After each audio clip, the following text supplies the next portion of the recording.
का स्वरूप उनके हृदय में आ गया, जिसके स्वयं परमानंद स्वरूप शिव जी ने भी अपार सुख पाए। मगन ध्यान रस दंड जुग पुनि मन बहोर कीन्हा, रघुपति चरित महेश तब हर्षित बरने लीन्हा। शिव जी 2 घड़ी तक ध्यान से रस में डूबे रहे, फिर उन्होंने मन को बाहर खींचा और तब वो प्रसन्न होकर रघुनाथ जी का चरित्र वर्णन करने लगे। जिठेउ सत्य जही बिनु जाने, जिमी भुजंग बिनु राजू पहचाने, जेहे जाने जग जय हेराई, जगे जाथा सपन धम जाई। जिसके बिना जग जाने छूट गई सत्य मालूम होता है, जिसके बिना पहचाने रस्सी में भी सांप का भ्रम हो जाता है, और जिसके जान लेने पर जगत का साफ उसी तरह लोप हो जाता है, और जिससे जैसे जगने पर स्वपन का भ्रम जाता रहता है। बदऊ बाल रूप सोई रामू, सब सीधी सुलभ जपत जिसु नामू। मंगल भवन अमंगल हारी, द्रव्य सो दशरथ अजरी बिहारी। मैं उन्हीं श्री रामचंद्र जी के बाल स्वरूप का वंदना करता हूँ, जिनका नाम जपने से सब सिद्धियां सहज ही प्राप्त हो जाती है। मंगलों के धाम अमंगलों हरने वाले और श्री दशरथ जी के आंगन में खेलने वाले वो बाल रूप श्री रामचंद्र जी मुझ पर कृपा करें। करी प्रणाम रवि त्रिपुरारी, हर्षि सुधा सम गिरा उचारी। धन्य गिरिराज कुमारी, तुम्ही समान नहीं कोई उपकारी। त्रिपुरासुर का वध करने वाले शिव जी श्री रामचंद्र जी के प्रणाम करके आनंद में भरकर अमृत के समान वाणी से बोले, हे राजकुमारी पार्वती, तुम धन्य हो, तुम्हारे सामान कोई उपकारी नहीं है। पूछो रघुपति कथा प्रसंगा, सकल लोक जग पावनी गंगा। तुम्ही रघुवीर चरण अनुरागी, तिन्हु प्रसन्न जगत हित लागी। तो जो तुमने श्री रघुनाथ जी की कथा का प्रसंग पूछा है, जो कथा समस्त लोगों के लिए जगत को पवित्र करने वाले गंगा जी के समान है, तुमने जगत कल्याण के लिए यह प्रश्न पूछा है। तुम श्री रघुनाथ जी के चरणों में प्रेम रखने वाली हो।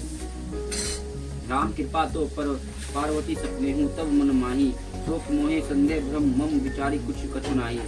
हे पार्वती, मेरे विचार में श्री राम जी के कृपा से तुम्हारे मन में तो प्रेम भी, शोक मोह और संदेह और भ्रम कुछ भी नहीं है। तदापि आशंका किन्हु सोई, हाथ सुनत सब हित होई। जिन्हीं हरि कथा सुनी नहीं खाना, सर्वन रंद्र अहि भवन समाना। फिर भी तुमने इसलिए वही पुरानी शंका की है कि प्रसंग के कहने सुनने से सबका कल्याण होगा। जिन्होंने अपने कानों से भगवान की कथा नहीं सुनी, उनके कानों को छिद्र तापक विलग समान है। न्याय नहीं संत दरस नहीं देखा, लोचन मोर पंख कर लेखा। तो ते सुर कटु तुम्हारी समतूला, जो ना नमत हरि गुरु पद मूला। जिन्होंने अपने नेत्रों से संतों को दर्शन नहीं किया, उनके वो नेत्र मोरों के पंखों पर देखने वाली नकली आंखों की गिनती में है। वो सिर कड़वी तुबे के समान है, और जो श्री हरि के गुरु का चरण लग पर नहीं झुकते हो। जिन्होंने हरिभक्त हृदय नहीं आनी, जीवित सब समन तेहि प्राणी। जो नहीं करी राम गुण गाना, जही से ददुर जही समाना। जिन्होंने भगवान की भक्ति अपने हृदय में स्थान नहीं दिया, वो प्राणी जीते हुए मुर्दे का समान है। जो जीव श्री रामचंद्र जी गुण का गान नहीं करती, वो मेंढक के जीव के समान है। पुलिस कठोर निठुर सोई छाती, सुनी हरि चरित ना जो हर साथी। गिरिजा सुनु राम की लीला, सुर हित दनुज विमोहिन शीला। वह हृदय के वृत्र के समान कड़ा निष्ठुर है, जो भगवान के चरित्र सुनकर हर्षित नहीं होता है। पार्वती, श्री रामचंद्र जी लीला सुनने या देवताओं का कल्याण करने वाले और देवताओं के विशेष रूप से मोहित करने वाले हैं। राम कथा सुरधेनु शाम सेवत सब सुखदानी, सत्य समाज सुरलेखु सबको न सुने अस जानी। श्री रामचंद्र जी की कथा और कामधेनु के समान सेवा करने से सब दुख सुखों को देने वाली है, और सत्य पुरुषों के समाज ही उस सब देवताओं के लोग है। और ऐसा जानकर इस कोने में ना सुने, इसे कोने में ना सुनेंगे। राम कथा सुंदर कर तारी, समय संशय विहग उड़ निहारी। राम कथा कली विटप उठारी, सदा सुनी गिरिजा कुमारी। श्री रामचंद्र जी कथा हाथी की सुंदर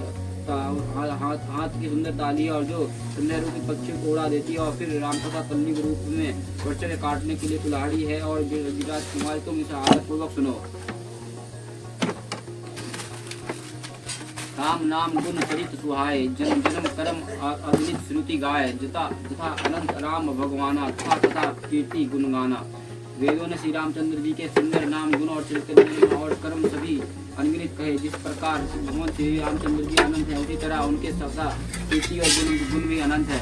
तथापि जथा ऋतु जसी मति मोरी, कही देखी प्रीति अति तोरी, उमा प्रसन्न तब सहज सुहाई, सुखद सुखद सम्मत मोही भाई। तो भी मैं तुम्हारी अत्यंत प्रीति देखकर जैसे कुछ मैंने सुना है और जैसे मेरी बुद्धि है उसके अनुसार मैं कहूँगा। हे पार्वती, तुम्हारा प्रसन्न स्वाभाविक है, सुंदर सुखदायक है और संत सम्मत है, और मुझे तो बहुत ही अच्छा लगा। एक बात नाही मोही सुहानी, यद्यपि मोही बस कहूँ भवानी, तुम्हें जो कहे राम तू आना, जोई श्रुति गव धरी मिल जाना। परंतु हे पार्वती, एक बात मुझे अच्छी नहीं लगी, यद्यपि वो तुमने मुँह के वश होकर ही गई है। तुमने जो कहा है कि वो राम कोई और है जिन्हें वेद गाते हैं और निज निर्णय का ध्यान करते हैं। कहीं सुनही अस अदम नर ग्रेस, जो मुहि पिशाच पाषंडी हरि पद विमुख जनी झूठ न साथ। जो मोहरूपी पिशाचों के द्वारा ग्रस्त है, पाखंडी और भगवान के चरणों से विमुख है और वो झूठे सच कुछ भी नहीं जानते, ऐसे अदम मनुष्य से इस तरह कहते सुनते। अज्ञ अपोवेद अन्न अभागी, कहे विषय मुख मन लागी, लखंड कपटी कुटिल विशेषी, सपने संभा नहीं देखी। जो गानी मूर्ख और अंधे भाग्यहीन और जिनके मन रूपी दर्पण पर विश्वरूपी कहीं जमी हुई है, जो व्यवचारी उछली और बड़े कुटिल है, और जिन्होंने कभी स्वप्न में भी संत समाज का दर्शन नहीं किया। कहीं तो वेद असम्मत बानी, जिन्हें के सूर्य लागू नहीं हानि, मुकुट मलिन और न्यान बखानी, राम रूप देखी किमी राम रूपी देखिए किमी रीना। और जिन्हें अपनी लाभ हानि और नहीं सुनती, और वो ऐसी वेद विरुद्ध बातें कहे करते हैं, जिनका हृदय रूपी दर्पण मेरा है, जो नेत्र से ही और वे विचारे श्री रामचंद्र जी को रूप को कैसे देखे। जिन्हें के अगुण ना सुगुण विवेका, जल पाही कृतित वचन अनेका, हरि माया बस जगत बड़मी, तिन्हें कहत कछु अगिटित नाही। जिनके निर्गुण सगुण कुछ भी विवेक नहीं है, जो अनेक मन गलत बातों का करते हैं, जो श्रीहरि के माया के वश में होकर जगत में जन्म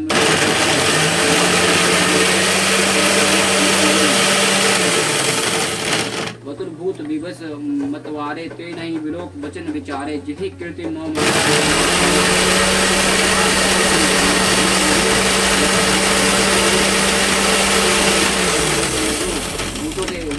गए हैं, और जो ऐसे लोग विचार कर वचन नहीं बोलते, जिन्होंने महामूर्ख रूपी बदीरा पी रखी, उनका कहने पर कान न देना चाहिए।